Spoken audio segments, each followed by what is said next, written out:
ഉടുപ്പി എന്ന് കേൾക്കുമ്പോൾ തന്നെ നാം ഓർക്കുന്നത് ഉടുപ്പി കണ്ണനെയാണല്ലോ.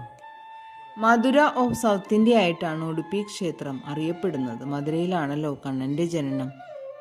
ലോകത്തിലെ തന്നെ ആദ്യത്തെ നവരത്ന രഥമുള്ളത് ഉടുപ്പി ക്ഷേത്രത്തിലാണ്. 9 അടിയോളം വരുന്ന രഥത്തിന് 2 ടൺ ഭാരവും നിർമ്മാണ സമയത്ത് 7 കോടി ചിലവും വന്നതാണ്. 500 kilogram copper, 18 kilogram silver, 12 kilogram gold, 1,00,000-ലധികം നവരത്നങ്ങൾ ഉപയോഗിച്ചാണ് രഥം നിർമ്മിച്ചിട്ടുള്ളത്. ഭഗവാൻ വിട്ടലയുടെ രൂപം ഇതിൽ കൊത്തിവെച്ചിട്ടുമുണ്ട്. മകരസംക്രാന്തിക്കാണ് ഉടുപ്പി രഥോത്സവം നടക്കുന്നത്. ക്ഷേത്രത്തിന്റെ മുന്നിൽ തന്നെയാണ് രഥം സംരക്ഷിച്ചിട്ടുള്ളത്. ഓം നമോ ഭഗവതേ വാസുദേവായ.